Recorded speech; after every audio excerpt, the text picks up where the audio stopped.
All right, awesome. Thank you so much, everyone, for joining us for our Lunch and Learn series. My name is Alex Huffman. I'm the Director of Supportive Care and Integrative Oncology at the Cancer Center. And I'm really excited to introduce our speakers today. It is Colorectal Cancer Awareness Month, and we have a topic in line with that for you today, which is titled Colorectal Cancer, Latest Treatment, Survivorship, and Answers to Your Frequently Asked Questions. Before I do a quick intro of our presenters, I want to do a couple of ground rules. One is you are in a webinar format, so we cannot see you, and this is being recorded so that you can receive a copy of it a few days or maybe next week after the recording ends. We don't have slides today, so you won't get those in conjunction with the recording, but you will be able to revisit the conversation on your own time there with that recording. Please use the chat feature to put your questions that you would like to hopefully have answered by our expert panel today. We will get to those as we can. One caveat to that is that our doctors are not able to provide direct medical advice for specific situations. So please put those general questions that would create some great content for our audience today. And I think that is about it. So I'm going to start with an introduction to Dr. Verma, who is kind of a surprise presenter today. So Dr. Verma, thank you so much for taking the time to join us. He is a medical oncologist who specializes in colon cancer, gastric, esophageal cancer, and pancreatic cancer. Dr. Verma earned his medical degree at the American University of Antigua College of Medicine in Antigua and Barbuda. He completed a residency in internal medicine at MedStar in Baltimore, Maryland, and gained advanced training in hematology and oncology through a fellowship at St. Louis University Medical Center in Missouri. He completed a research internship at Moffitt Cancer Center in Tampa, Florida, certified by the American Board of Internal Medicine in medical oncology, hematology, and internal medicine. Dr. Verma joined UT Southwestern faculty in 2022. Dr. Verma is a fellow of the National Pancreas Foundation and an active member of the American Society of Clinical Oncology, the American Society of Hematology, and the National Cancer Institute, as well as the Texas Medical Society. We are also joined today by Dr. Liu. She is a colorectal surgeon who specializes in minimally invasive colorectal surgery, inflammatory bowel disease, and colorectal cancers. Dr. Liu earned her medical degree right here at UT Southwestern Medical School, where she also completed a residency in general surgery and a fellowship in colon and rectal surgery. Certified by the American Board of Surgery in general surgery, she joined UT Southwestern faculty in 2023. Dr. Liu, Dr. Verma, thank you so much for joining us for this important topic, especially this month, and we will turn it over to you to get into it. Thank you for that lovely intro. I'm Dr. Liu. I am one of the colorectal surgeons, as she said. I practice at UT and also at Frisco and Presby.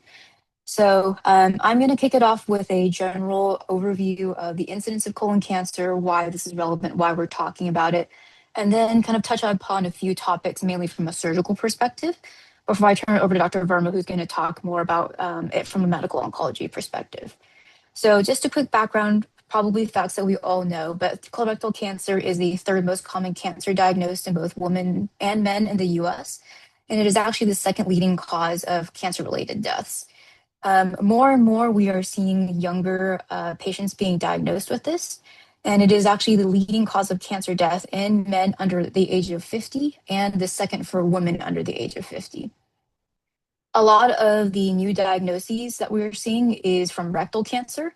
Up to 1/3 of new diagnoses of colorectal cancer in younger patients is from rectal cancer. So definitely an increasing problem. The American Cancer Society estimates that we're going to see somewhere over 150,000 new diagnoses just this year. Very, very relevant problem. As a colorectal surgeon, I approach this from a surgical standpoint. So if you as the patient have been diagnosed with a colon cancer, typically on colonoscopy, you get a series of imaging that shows your stage. And then if you have surgical resectable disease, which means we can take it out right now, then you come to meet a surgeon to talk about surgery. From a surgical perspective, we have a lot of surgical advances. The main one for this is the surgical Da Vinci robot, which some of you probably have seen or have heard of. The surgical robot is a wristed instrument that allows us to do minimally invasive surgery. This gives us superior visualization to just old laparoscopic surgery. And especially for pelvic work, deep in the pelvises, especially male narrow pelvises, it gives us better control in the pelvis and gives us better ability to preserve the nerves that preserve sexual function and urinary function. So overall, patients have much better outcomes as a result of robotic surgery. On the flip side of this, it also decreases the recovery time. Typically, my patients who have robotic surgery leave the hospital significantly faster than my patients who have open surgery. Typically, the typical length of stay is usually somewhere between 2 and 4 days. People have significantly decreased narcotic use, faster recovery, more a shorter time to walking and more mobility, and overall just less pain. So, from a surgical advances standpoint, the robot has really helped our minimally invasive platform. In order to get you ready for surgery, I tell people about surgical prehab. What this typically means is that you get your body ready from a nutritional standpoint and from a physical cardiovascular standpoint before surgery. I like to tell my patients that surgery is a marathon. You just happen to be asleep for it. But your heart and your lungs are doing a lot of work while you're under anesthesia. And so surgery typically takes multiple hours. So that entire time, your heart and lungs are doing a lot of the work while you're asleep under anesthesia. I think a good baseline for patients who are getting ready for surgery is to increase your protein intake.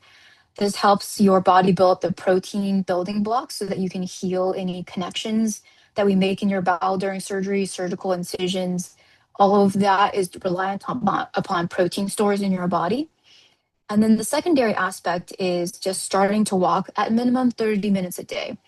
Even that just mild increase in step count, I've had a lot of patients tell me really help their recovery after surgery. It gets you up and moving after surgery a lot faster, and it gets your heart just ready for the stresses of surgery. The surgical advances that we have on the hospital side of things is something called the enhanced recovery pathway. It is also, you might see it listed as ERAS. This is a pathway designed to expedite return of bowel function after surgery and increase your mobility after surgery. So for this pathway, we have people do nutritional drinks before surgery. We give people a mix of medications right before surgery in the preoperative area. And these medications are designed to help decrease pain burden after surgery and increase the return of bowel function. Our physical therapists in the hospital are also on board with the ERAS protocol, and their goal is to get you up and moving same day after surgery. Typically, this is just to the chair, but even that early mobility gets things moving a lot faster and really expedites recovery after a big abdominal surgery. So, those two topics are kind of the OR advances and the operative advances. To take a little bit of a 180 turn, there are advances now that actually preclude you needing surgery. So, this is the focus on organ preservation. This is typically for patients with rectal cancer. Um, these patients get what's something called total neoadjuvant therapy, or TNT, as you may see it commonly abbreviated. And what this means is that after your diagnosis and after your staging, we as a NAPRC, or a nationally accredited tumor board, meet as a group to discuss whether someone can get TNT therapy. This typically means radiation and chemotherapy upfront. And a good percentage of people actually reach complete clinical response, or CCR. I don't want to use too many acronyms, but CCR is something that we use a lot and we see in the literature. And this basically means that after chemotherapy and after radiation, all of your tumor goes away. So that means you get to keep your rectum, which is a very, very good thing. The rectum, I tell people, is a social organ. So it allows you to go to the restroom when you want to go to the restroom and not when your colon tells you that you need to go to the restroom. And so that allows you to keep the capacity to store the stool and to have good control over your bowel movements. When at all possible, our preference is organ preservation, especially in younger people with rectal cancer. So after TNT, if everything goes away completely, then patients enter a period of time called watch and wait. And this is a period of 5 years where you get a series of MRIs, flexible sigmoidoscopies, and basically biochemical testing to make sure that the tumor is not returned. So even though you are basically in a watching period and a waiting period, we still maintain a lot of surveillance to make sure that nothing is regrowing. Typically, the regrowth happens most commonly in the first 2 to 3 years after someone enters watch and wait. So that those first 2 to 3 years are the critical time periods where we keep a very close eye on things, just to make sure that we're not missing any regrowth. If you do have regrowth, then we are pretty prompt about meeting again to discuss a multidisciplinary discussion and then discussing the operating room at that point. So we truly don't lose a lot as long as people are on the watch and wait pathway and stay up to date with their scans and their procedures. So that's kind of the bulk of surgical advancements, getting ready for surgery and getting you ready for potentially not even needing surgery. I think the last point that I wanted to mainly talk about was some of the commonly asked questions that patients ask me as a colorectal surgeon. And I think the first and foremost question anyone comes to ask me is, do I need a permanent colostomy? And the short answer is no, generally. I tell everyone who comes to see me that any operation on the colon may sometimes carry the risk of needing a temporary bag. This is a ostomy typically made from the end of the small intestine, so it's easier to reverse and put back on the inside. And this is mainly to preserve and to protect the connection downstream to not have stool going through that area while it's healing. It's a temporary ostomy bag. It's there for 3 months. Then we do a study to make sure everything downstream is healed up okay. And we do a second, generally shorter procedure to put the small bowel back on the inside after that. There are some patients who do have cancers that are involving the anal sphincters. So in those patients where we need to remove the sphincters to remove the cancer, in that case, I do tell people pretty much at the index time when I meet them in clinic about the possibility of needing an ostomy bag. The good thing about an ostomy bag is that we have a lot of advances with ostomies. It's not as a taboo a subject as it maybe was 30, 40 years ago. Someone may be walking around with an ostomy, we would never know. It's usually odor proof.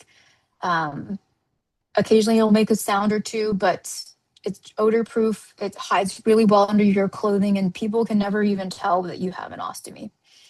One of my partners had a professional sports player who had an ostomy, and you could not even tell that this person had an ostomy. They were able to carry on their full time occupation as a professional athlete, and you would never be able to tell the difference. And I think the benefit of a academic institution is we have a lot of ostomy support groups. We have one that meets every month that's organized by one of our advanced practice practitioners. And it's a group of ostomates basically who meet together to discuss troubles with their ostomy, coping with an ostomy, lifestyle with an ostomy. So it's a very openly talked about subject. And we have a lot of support in the form of both the ostomy support group and an excellent wound ostomy clinic, where we have wound ostomy nurses that will help you find an appliance that works for you, find ostomy belts that will work for you, and basically give you a lot of support from that standpoint. So ostomy is not a lifestyle ending issue by any means. And then in the cases where it's temporary, usually people do very well after that, and then they get their second surgery to reverse the ostomy. Um, and with that, I'm going to turn it over to Dr. Verma to talk about his topics, and we can answer any other questions at the end. Well, thank you, Dr. Liu, and thank you, Alex, for the great introduction. So I'm a GI medical oncologist, primarily focuses on, from a research standpoint, colorectal cancer, young onset colorectal cancer, and what we call precision medicine, which I kind of explained throughout my talk. So I think that before I start, I think I want to thank everyone that's here this afternoon, taking the time, and especially the month of March, which is we talked about being a colorectal awareness month. So I think this is a great start off with this month. So I think my goal today is, or this afternoon, is whether you're a patient, survivor, or someone who's caring for the colorectal cancer. I think my goal is to talk about recent advances in colorectal cancer and how the survivorship looks like, and what are some of the things that you can do to prevent the cancer or recurrence coming back of colorectal cancer. And we made a lot of advances because what I can say is colorectal cancer is no longer treated the same way. It's not a single disease anymore. It's truly been personalized based on the stage, based on the tumor biology and individual goals. So I know Dr. Liu talked a lot about the ostomy. And so every patient that walks into our door, we truly have what we call multidisciplinary team, which not only you get medical oncologists, we have our colorectal surgeons, surgical oncologists, liver surgeons, peritoneal surgeons, radiation oncologists, pathologists, and a radiologist. So we really work together as a team to come up with the plan, a personalized plan, really what I like to call. Historically, over 20 years, the way colorectal cancer has been treated is, with systemic chemotherapy. Everyone essentially got the same systemic chemotherapy referred as FOLFOX or FOLFIRI. And essentially, over a period of time, we've learned that it has truly become a personalized treatment and really looking at some of the DNA mutations and things like that, which I'll touch base upon in a few minutes here. But the way I want to like to approach this is kind of start off with locally advanced colon cancer. So start off with talking about advances in stage 2 and 3 colon cancer, and then talk about more so stage 4, what we call metastatic colon cancer, and just touch base upon a rectal cancer, locally advanced rectal cancer. So when we talk about stage or locally advanced colon cancer, those are your stage 2 and 3 colon cancer. Now, stage 2 colon cancers, not everyone benefits from chemotherapy. So historically, the way we used to treat stage 2 colon cancers, we look at certain, and now surgery is still the mainstay of the treatment, and we're trying to cure this patient. So after the surgery, those are the patients that come see a medical oncologist, and we look at the surgical pathologies and look at some of the high risk features to say, okay, well, do you have certain risk that tells us that this tumor is likely to come back? And those are the patients that we generally treat them with chemotherapy, whether what we call FOLFOX, which is a combination of 5-fluorouracil with oxaliplatin, 3 to 6 months. And there are patients that there are many patients that do not need chemotherapy in stage 2. Now, stage 3 is a little different. Those are the patients that usually have lymph node involvement, and those are the patients that are at high risk of disease coming back. So those are certainly the patients that we generally treat with some form of chemotherapy, whether 3 or 6 months. And that's the discussion we generally have with our patients. What does that look like? What does the side effects look like? And what is truly the quality of life and what is the goal here? Now, what I can tell you is some of the advances that have come about in the last few years in locally advanced cancer is there is this test called ctDNA.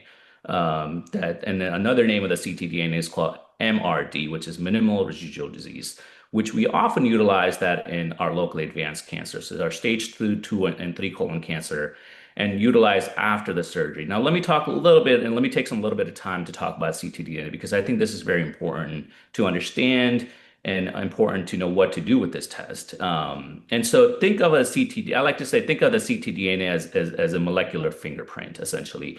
What this test does is essentially detects the DNA of the cancer in the blood. So when the cancer cells are dying or growing, basically they shed fragments of DNA into the blood. And this is essentially what this test is detecting. And so there are two ways to test this. One is called tumor-informed test, which is basically they extract the DNA out of the tumor that's been removed by the surgeon and essentially create a clone of the mutations. And that's the clone that we're looking for in the blood. And there is something called tumor agnostic, which certainly you don't need a tissue. And these are your common mutations that we look for in the blood for those patients that we unfortunately cannot test on the tissues. So there's multiple ways to do the testing. Now, and the test is very highly sensitized. The more you do it, the highly sensitive the test is, meaning there is a higher chance that it's a true positive or a true negative, the more you do the test. Generally, we do the test every 3 to 6 months, and depending on, what the insurance covers and whatnot.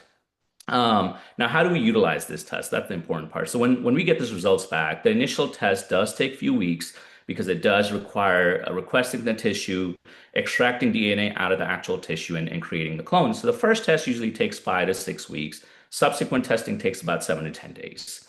Now, the test essentially gives you positive or negative, and it does give you the number, but positive results suggestive of that there is likely a minimal residual disease. Now, what that means is that patients that are positive, that means that there's a very high likely chance of the disease coming back, meaning recurrent disease. And what this potentially allow us to do is discuss certain chemotherapy, especially in our stage 2 patients. So historically, like I mentioned, we used to look at some of the high risk features. Now we've noticed that that might not be the best predictive of whether the chemotherapy is the way to go or some of the recurrent risk.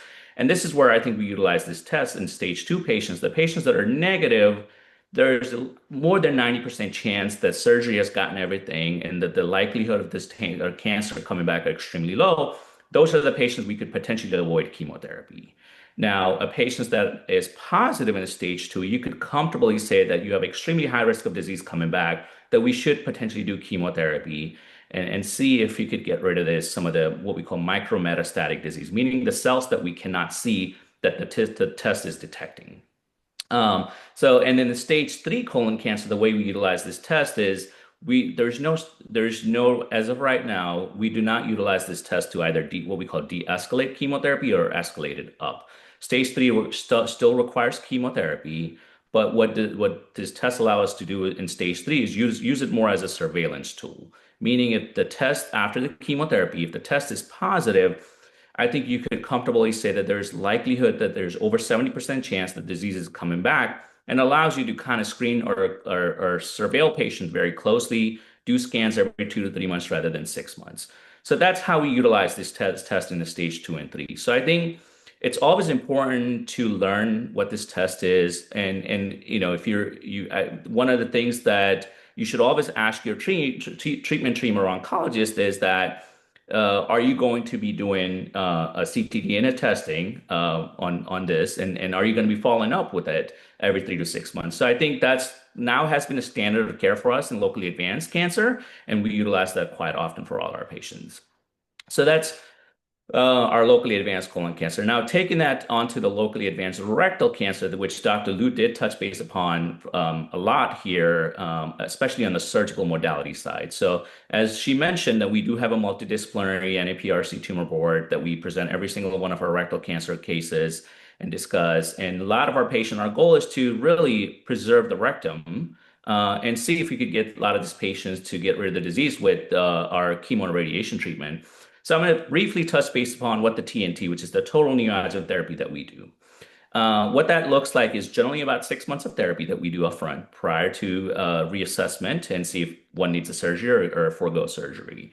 Now, 50% of these patients are able to forego surgery, actually, and we follow them very closely. And what the TNT or total neoadjuvant therapy looks like is you generally do 5 weeks of chemoradiation with a pill or oral pill that's given the chemotherapy, and the radiation is usually Monday to Friday. And then after that, you generally do about 4 months of chemotherapy, altogether about 6 months of total neoadjuvant therapy. And the goal, hopefully, is to get our patients into a complete or near complete response, meaning get rid of the disease where one may not require surgery. And 50% of the patients are able to do that. So that's been a great advance in that. So I think that's historically the way we used to treat rectal cancers, that everyone required surgery. And in my opinion, that was terrible because, the morbidity that you get with removing the rectum and the long-term side effects. And so I think if we can potentially avoid the ostomy and keep the rectum, I think that's a win-win, especially a lot of our young patients. And in fact, a lot of the patients have this anxiety, and a lot of the patients have this morbidity, which I think it's very important to keep that in mind. So that's kind of touch based upon a locally advanced rectal cancer. Now, MRD, just to kind of brief touch based upon the ctDNA, we do not use it in a rectal cancer because there's not enough studies that have shown that it actually benefits or does not benefit. On a case-to-case basis, I do use it on our patients. But as a standard of care, the ctDNA is not used in rectal cancer like we do it in colon cancer. Now, I want to transition to kind of metastatic disease and touch base upon a little bit about your young onset colorectal cancer program or how we treat some of these patients. And so, one thing I'd like to say, again, historically, every stage 4 metastatic disease used to be treated the same way. Those patients they used to put them on chemotherapy, stay on chemotherapy until they progressed or no longer working.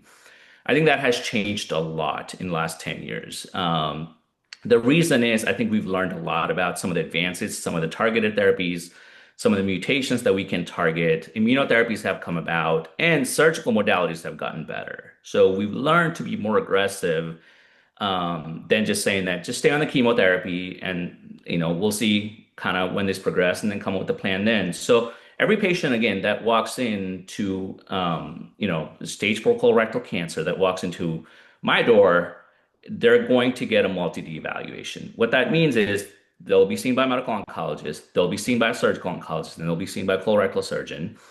And we're going to review the cases and say, what are our other options other than just chemotherapy? Now, what I can tell you is most of the time, or not most of the time, you will start off with some type of chemotherapy, and that's generally your FOLFOX-based chemotherapy. The advances that I think we made are if your disease is kind of what we call oligometastatic disease, meaning confined to either one organ, which is either the liver or the peritoneum, we treat those patients a little differently because what that means is that you could potentially do surgery in those patients after 3 or 6 months of chemotherapy. So we do have, when we see patients that are only liver metastatic disease, we do 3 to 6 months of our standard of care chemotherapy. And after that, one discussion that we'll generally have is, can we potentially resect the cancer that's in the liver? If so, how do we go about doing it? And second thing is, we here at UT Southwestern, we utilize something called hepatic arterial infusion pump or HI pump. And what that is, that's a directly infusion chemotherapy into the liver. And what does that do is it increases the concentration of the chemotherapy you're giving 10 to 20 times more than the systemic chemotherapy that you get. And the hope is, and there's some data that have shown that by doing that, you are actually controlling the disease in the liver, which is usually the biggest mortality in colorectal cancer and the hardest organ to control the disease with is that and potentially convert a lot of these patients that are unresectable into the resectable liver disease. And so a lot of these patients were able to utilize this, specific therapies and be able to convert our patients from an unresectable liver disease into the resectable disease. So we do use a lot of the HI pump for the liver program that we have here. Now, what about patients that have peritoneal disease? Again, it's another organ system which is hard to treat with chemotherapy, and the chemotherapy does not penetrate well into the peritoneum. So we also have a robust peritoneal program here. And again, same thing, after 3 to 6 months of chemotherapy, generally, if they're having a stable disease to the response, we will have a discussion saying, let's talk about doing a surgery. And what does that surgery kind of look like is what we call cytoreductive surgery plus HIPAC, which is your basically intraperitoneal, hyperthermic intraperitoneal chemotherapy that generally goes with the or with the cytoreductive surgery. And what we've noticed is basically you're able to control the disease in the peritoneum, potentially get a lot of our patients into what we call no evidence of disease, and kind of reset the whole process to be able to get the patients off of chemotherapy. And so I think the key is that every patient that walks in as a stage 4 colorectal patient, my goal is to think about what else can I do other than chemotherapy? How can I get our patients into what we call no evidence of disease or minimal disease and potentially get them off of chemotherapy? That's always my goal for every one of my patients that walks in. Now, we do have a new peritoneal program that we're starting as well called PIPAC, which is a pressurized intraperitoneal airlized chemotherapy, which we're actually going to start in a couple of months. And I'm not going to touch base too much upon it, but essentially there are subset patient population that will qualify for that. And so that's another, again, new advances that have come about that we will be utilizing at our institution as well. Now, one thing is when we talk about metastatic cancer, you cannot not discuss precision medicine. Okay, and what does that mean? What that means is that routinely every single one of the patient that has this stage 4 cancer should be upfront be done what we call next gene sequencing. And what that means is you're looking for specific mutations in the cancer or the tumor that allows us to answer a couple of questions upfront. Is that it tells us what drugs can potentially work, what drugs potentially cannot work, and what are some of the hidden options that we could potentially target what we call targeted therapies. And essentially what this technology does, it reads millions of DNA from the tumor all at once and give us a report called mutational profile, which every one of our patient that walks into our door, essentially we do the testing for. And again, there are multiple ways to do the testing. One way is to do it in the blood, other ways, we could do it on the prior tissue that's either been resected or has been biopsied. So I think just to kind of drive what are some of the things that we look for in this report up front is just a few things, the few mutations that I like to mention that are common for colorectal are what we call RAS mutations, BRAF mutations, something called mismatch repair status, or MSI high. And the reason that's important is about 3 to 5% of these patients in stage 4 have this what we call MMR deficient or MSI high status, which it allows us to utilize what we call immunotherapy, which is different than chemotherapy. It has lower side effect profile and better efficacy than chemotherapy. So generally, the standard of care for this patient is to utilize immunotherapy upfront rather than chemotherapy. So again, that's very important for you to know upfront because it could make a big impact and it could save many patients. And many of the stage 4 colon colorectal cancer patients, we've been able to potentially convert into what we call no evidence of disease. And I have many patients that are off therapy. I'm just following and doing surveillances. Um, the other thing is we look for what we call BRAF mutations and HER2 amplification. Again, those are some of the mutations that we have drugs that we can target for.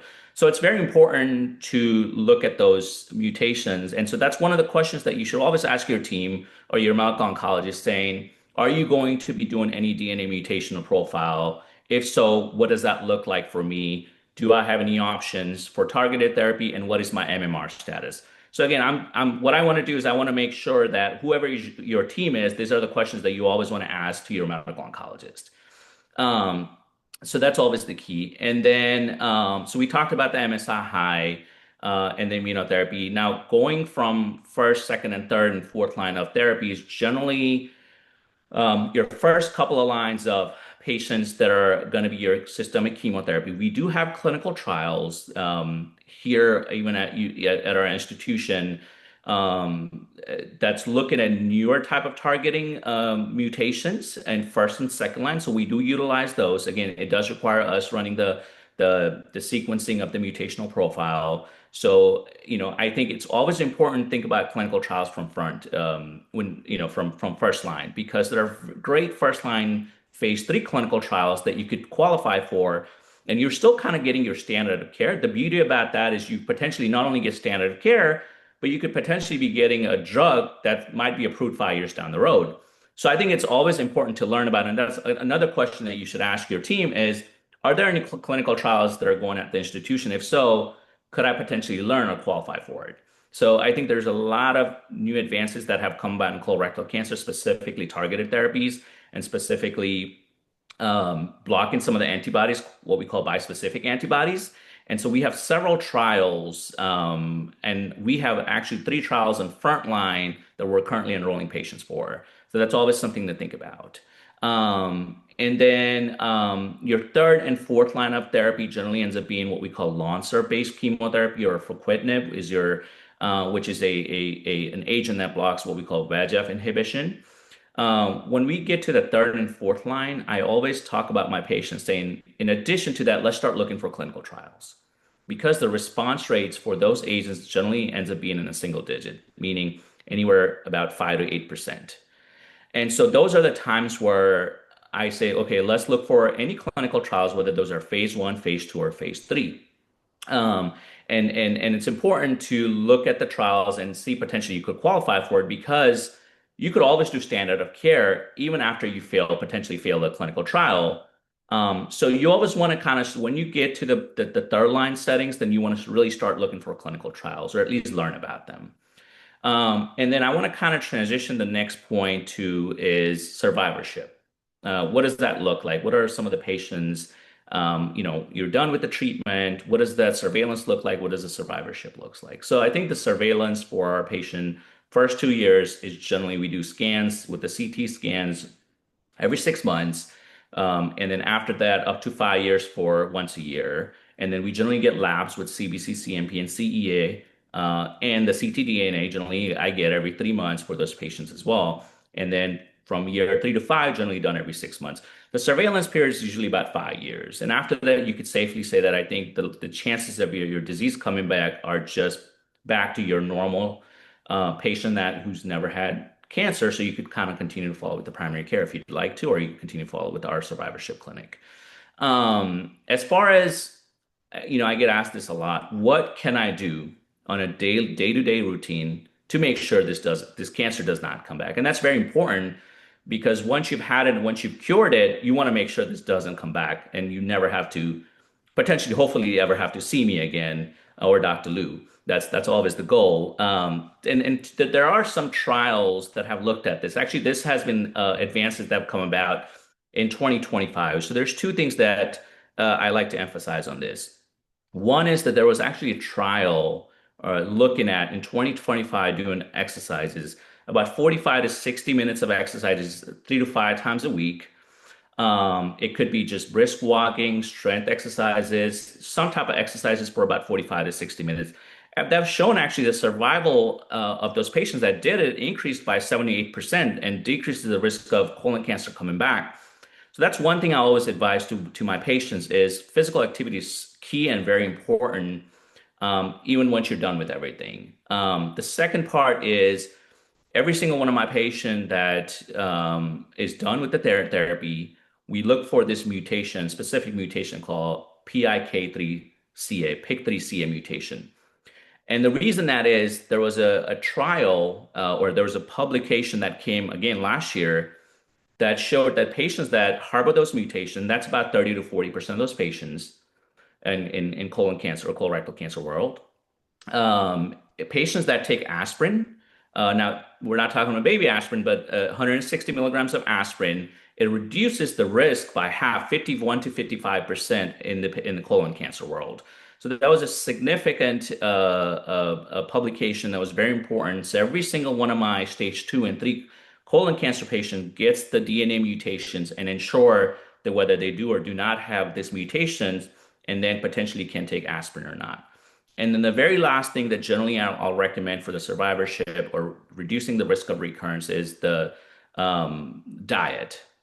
And so some of the important part is to limit the red meat, avoid the processed foods, limit the refined sugars, and the lower the levels of alcohol consumption, the better it is.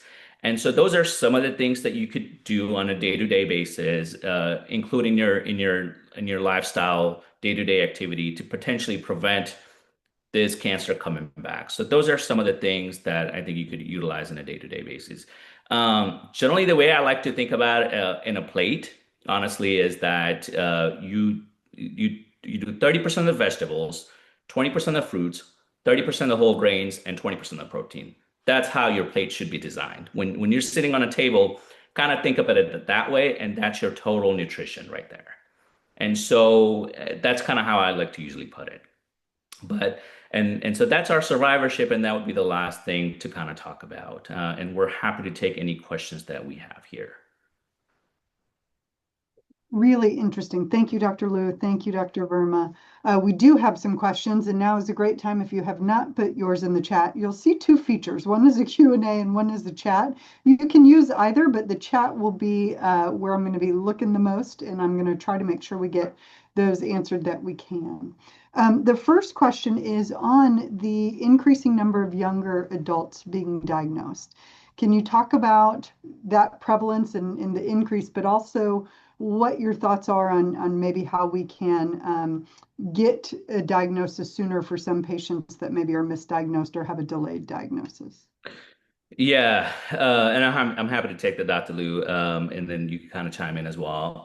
So I think that's very, very, very important. As we know, unfortunately, that's been the number one mortality recently, as we've learned. Age less than 50s are young onset CRC patients and have increased the mortality. That's the one cancer that unfortunately we've increased the mortality. And one thing is I like to say that the standard of care for the colonoscopy now has changed to screening colonoscopy has changed to 45. In my opinion, I think that's still too late because the number of patients that I see below age 45. In my opinion, the way things are looking, I think the screening colonoscopy, again, this is my personal opinion, the insurance will likely probably not agree with me here, but age 30, in my opinion, should be the way to go. But again, that's just my personal opinion. The way I always like to say is if you have any symptoms, whether blood per rectum, bloating, bowel changes, it doesn't matter what age you're at. A lot of times historically, or even we like to say, oh, patients that are in 20s and 30s, this could be just something I ate, could be hemorrhoids. So they tend to continue to ignore. I see a lot of these patients that are a year out and unfortunately have been diagnosed with cancer. I've seen a pattern where some type of changes have come about much earlier, and they might have just attributed to just something they might have eaten, something minor, and then just kind of delay the colonoscopy. So I always like to say is if you're seeing any consistent it's changes in bowel movements, blood per rectum, dark stools, or anything that's bloating, frequent abdominal pains, you should get it checked out. Um, and sometimes I've had it where they'll say, well, primary care physician will just kind of say, take this medication, take this medication. I think if it's consistent, then you got to make sure you got to push your physicians to say, okay, I do need a colonoscopy. I need further workup. And so kind of advocate for yourself. I always like to say that. And I think that's always the key to diagnose them early. As far as learning why these cancers are happening, young onset CRC, there's a lot of research going. In fact, we're doing a lot of the research as well here at UT Southwestern and across the country. I think one of the things that are hypothesis, again, nothing is definitively proven, but is how our gut microbiome are changing. And that's really the key why we potentially may be seeing some of this cancer in our young onsets. One of the hypotheses or one of the things that we're learning is this process is probably starting when we're babies. In fact, in our toddlers and kids' age, what we're eating, what are some of the diet? Again, I think some of the processed food, some of the, again, higher sugar food, those are some of the things that actually, in fact, does change our microbiome. We know that when you have a higher inflammation in the body, the cancer drives from it. And so those are the things, that could potentially, imbalance your hormones, potentially messes with your gut microbiome, and in my opinion, potentially leading to a lot of the young onset colorectal cancer that are coming about. Again, there's a lot of research going on this, but that's something that we've learned so far, which I'm hoping that we will continue to learn, and I'm hoping that find some type of treatment options for these patients and be able to potentially, hopefully, one day cure this cancer. Dr. I Liu, think anything to one, add on to it? yeah, 100% agree. As a colorectal surgeon who also sees a lot of patients for hemorrhoid related issues, I agree with Dr. Verma that if it's been 2 weeks, 3 weeks, you've been doing everything the doctors told you, increasing fiber, not straining on the commode, increasing Miralax, and you're still seeing these symptoms, definitely get it checked out. A lot of the rectal cancers will show up as bright red blood, changing the stool caliper because we're so close to the end of the digestive system. And a lot of my patients who are young get told that this is just hemorrhoid and it gets brushed under the rug. So I agree advocating for yourself, especially if 2 or 3 weeks have gone by and you haven't really seen any notable improvement. Thank you. Lots of great questions coming in. The next one's about Lynch syndrome. Can you talk about the protocols for an individual with that predisposition in monitoring for potential cancer diagnosis later? Yeah, I can Yeah, take first, yeah, go ahead. unless you want to go for it. Please go Um, ahead, Dr. Liu. yeah, so I think Lynch syndrome has a lot of subtleties. I generally think about it. You first generally hear about it because you get a colon polyp biopsy, and there are some missing MMR proteins or mismatched repair proteins. From there, what we then generally look at is whether or not this is a germline mutation or a somatic mutation. Germline meaning it affects every single body in your cell. Somatic meaning this one tumor just developed these mutations. So if you get genetic testing and it does show that you have Lynch syndrome, which is every single cell in your body has this, Dr. Verma will kind of talk to you about the medical standpoint, but from a surgical standpoint, it does affect your long-term risk of developing colon cancer, depending on which mutation you have. With our screening processes, depending on which mutation you have, I generally tell people this is your risk from this percentage to this percentage of developing colon cancer in the future. For the most risk reduction, we take out all the cells that could possibly cause colon cancer, so all of the colon and the rectum. Obviously, younger people don't necessarily want that. So the alternative is to take out a portion of the colon with the cancer and then do aggressive surveillance. That's just from the resectable standpoint. Dr. Verma will talk about the rest. Yeah, no, that's great. So patients that are Lynch syndrome, the one thing that we do check for is the patient whether they have what we call MMR deficient tumors, and generally these are the patients that actually benefit from immunotherapy the best over any other form of therapy. So these are the patients that we do utilize immunotherapy if they have been diagnosed with cancer. In addition to that, we have a great genetics program here that our patients get referred to where, they go under certain screening and then we advise their families to get tested and kind of talk about what that screening looks like for the lifelong and some of the prevention things that they can do. But the key is that, think about immunotherapy for this Lynch syndrome patients. That's the number one driving factor. All right. We have lots of questions about testing and opinions on some of these tests. So the first one I'll ask is, how many mutations are we currently testing for? So, so when we talk about next gene sequencing, right? So basically, these are testing for thousands of mutations. So essentially, what that does is it takes the tumor, and basically it looks at the what we call DNA, looks at the RNA fusions. So these are thousands and thousands of copies of DNAs that we're testing for and potentially finding what we call clonal mutation that tells us what's driving the tumor, the prognosis, and potentially treatment options. So it's not that we're just testing one or two or three mutations. I mean, these are thousands of mutations we're testing. Okay, more specific testing questions. Can you say more about the Signatera testing? Is that ctDNA? How is that used? Can we talk more about it? Yeah, so Signatera is the ctDNA testing. I like to always avoid talking about specific companies and things like that. But yeah, there's obviously two companies that we know, but Signatera is the most common ones that we test. That's the MRD or the ctDNA testing that we do. That's the one that is tumor specific, where they request the tumor, and that's the one that I talked about in detail about our stage 2 and 3 colon cancers that we generally do after the surgery and also in the surveillance part. So yes, that is the Signatera testing. And how about in patients with stage 4 disease? How are those tests being utilized? Yeah. So the times that we do use in stage 4 cancer patients after some form of surgery, meaning whether patients have had liver resections or peritoneal resections, now they don't have any evidence of disease. That's where I like to use the test, and that's where it's beneficial, right? Because if there is already a cancer, we already know there's a cancer. The test isn't going to tell me anything different. Where the test helps us to kind of say, are there any small DNA of cancer cells in the blood that the CAT scan can't pick it up, nor the surgeons can't see? Right? That's where the benefit of the test is. It really picks up what we call micro level of DNA in the cancers or in the blood that no one else can see. So that's where it helps is that when we say that, oh, on the scan, we can't see any evidence of disease, nor we feel like the surgeons have gotten everything out. Here's one that maybe you can translate and answer for us. Can you discuss your opinion on the role of RGCC's onconomics testing and Q restrain therapy? Say I RC sorry, I'm not aware of those particular testing. What is it again? I'm sorry. It says, can you discuss your opinion on the role of RGCC's onconomics testing and Q restrain therapy? Yeah, Dr. Liu, are you aware of any role in that? I don't.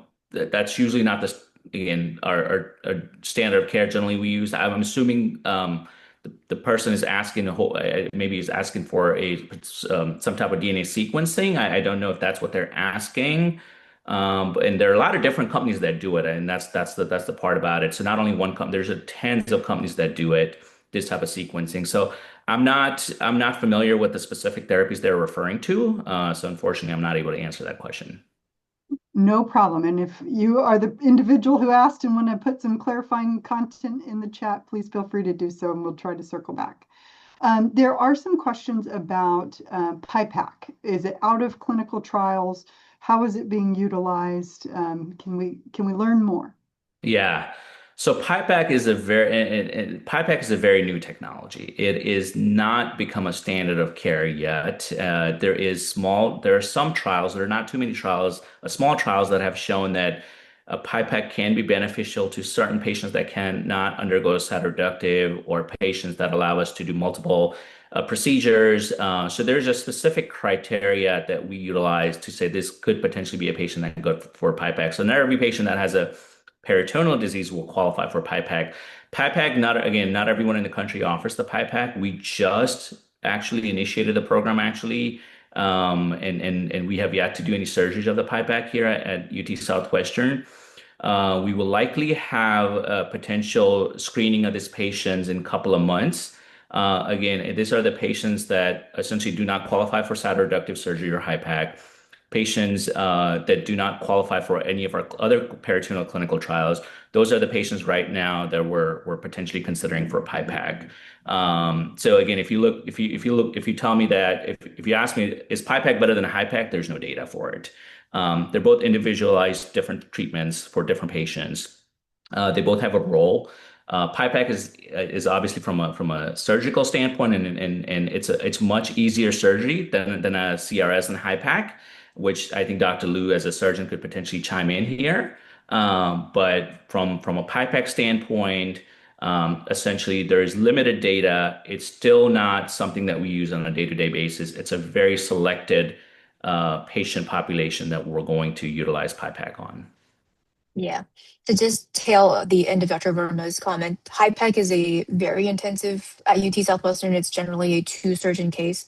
It's one of those cases that is one case for the entire day. We start at 7 a.m., usually multiple teams of surgeons. The CRS, or the cytoreductive part, usually takes as many as 4 to 5 hours, where the surgeons will go in and remove each visible bit of tumor, take out any organs that need to be removed. And then it's about 2 hours of intraperitoneal chemotherapy, where basically everything is just rinsed in chemotherapy. So patients go in at 7 a.m., sometimes surgeons and finish until 8 or 9 p.m. It's a very intensive process. Absolutely, it sounds like it. Let's see, questions on recurrence or metastasis, specifically lung metastasis, but what are we seeing when it comes to metastatic disease? How are we approaching that? And if we have any specific guidance for patients with a lung metastasis? Yeah, so generally, one thing we've learned is patients that only have lung met disease, they generally do better than any other side of organ. So those are the patients that actually live the longest. Because those are the patients that generally have a better biology, slower disease process, and those are the patients that, in fact, generally, in our experience, have done better with any form of chemotherapies or any other, even some of the immunotherapies, actually.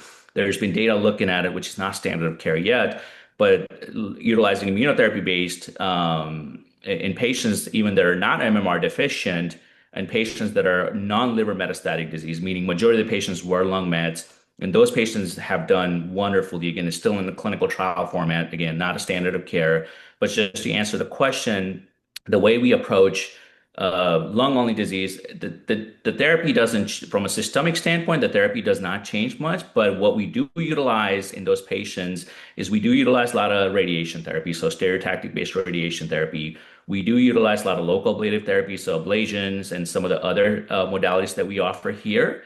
So we do try to control the disease in the lungs as long as possible, in addition to using the systemic therapy. So a lot of local ablative therapies do get used if it's just lung confined disease. All right, and we are coming close. We have about 5 minutes, so we'll see what we can cover here. Lots of good questions in the chat. One is a pretty general question in an area I know that is kind of an exciting, hopeful area for cancer treatment, is how and what are the states of testing to determine what chemos might be safe for that patient? And some of that might be specific reactions, and some of that might be how well that patient will respond. Yeah, so there's nothing truly standard of care. There are some of these companies that are starting to report potentially, and again, it's not been truly validated. Truthfully speaking, there's not enough data to validate certain things that they're saying on the report. I think one thing that I always look at is when I look at the sequencing. One thing it tells us that what are some of the resistant mutations that I know that a particular patient may not respond to certain therapies. So we don't utilize those. I think outside of that, I look at the patient, I discuss the patient's what we call performance status, meaning How do they, look like as far as physical activity wise? What are they able to do? What is their age? What is their organ function? What are some of the comorbidities? And based on that, we make the decision to say, okay, do we think that this patient will tolerate the full dose of the chemotherapy, where should we reduce some of the dosages of the chemotherapy, and then kind of start slowly and then kind of taper up? So I think it's a decision that we make when we see our patients based on kind of looking at the full clinical picture rather than just a report.